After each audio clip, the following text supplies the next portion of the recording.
नमस्कार दोस्तों, स्वागत है आपका मेरे YouTube चैनल दिव्य भक्ति में। तो कैसे हैं आप लोग? आशा करते हैं कि स्वस्थ होंगे, मस्त होंगे। तो आज की वीडियो में मैं आपके लिए लेके आई हूँ चैत्र अमावस्या की व्रत कथा। तो कथा को पूरे आनंद से सुनिए, मन से सुनिए, श्रद्धा भाव से सुनिए और वीडियो अच्छी लगे तो फ्रेंड फैमिली में ज़रूर शेयर करिए। हिंदू पंचांग के अनुसार चैत्र अमावस्या चैत्र महीने की अमावस्या को कहते हैं। ये दिन स्नान, दान और अन्य धार्मिक कार्य करने के लिए शुभ होता है। इस दिन पूर्वजों की पूजा का विधान है। मान्यता है कि चैत्र अमावस्या का व्रत करने से पितरों को मोक्ष की प्राप्ति होती है। इतना ही नहीं, इस व्रत के प्रभाव से व्यक्ति के जीवन के कई कष्ट दूर हो जाते हैं। तो चलिए अब हम जानते हैं चैत्र अमावस्या की पावन कथा। पौराणिक कथा के अनुसार किसी नगर में एक राजा रहता था। राजा की रानी बहुत धार्मिक विचारों की थी। राजमहल के ठीक सामने साहूकार की एक हवेली थी।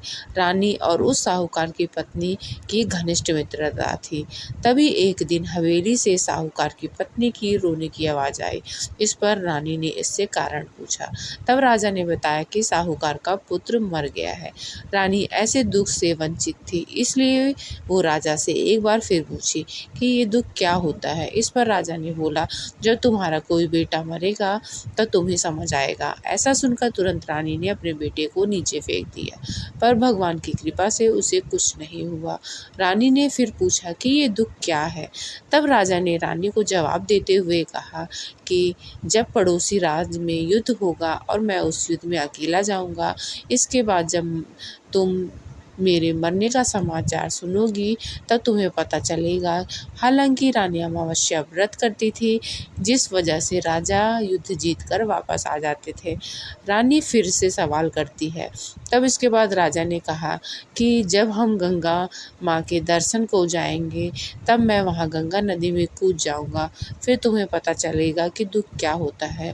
इधर भगवान शंकर कैलाश पर्वत पर बैठकर सब कुछ देख रहे थे और माता पार्वती से कहते हैं कि जाओ, मैं तुम्हें सुखी आत्मा के दर्शन करवाता हूँ।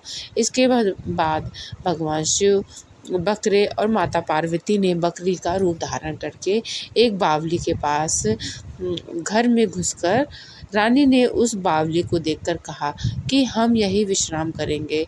इस दौरान रानी ने महादेव और माँ पार्वती की सारी बातें सुन ली, जिसमें महादेव और माता पार्वती आपस में बातें कर रहे होते हैं कि रानी ने अमावस्या का व्रत किया है, इसलिए उसे इस जन्म में कोई दुख नहीं मिलेगा। सारी बातें सुनकर रानी को सब कुछ समझ आ गया।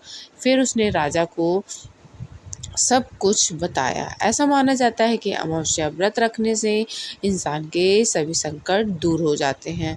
तो आप भी व्रत रखिए और कथा का श्रवण करिए। तो इसी के साथ मैं अपनी वीडियो को समाप्त करती हूँ। आशा करती हूँ आपको ये वीडियो अच्छी लगी होगी। तो चलिए मिलते हैं एक और नई वीडियो के साथ। तब तक के लिए जय श्री कृष्णा, जय श्री राम। स्वस्थ रहिए, मस्त रहिए।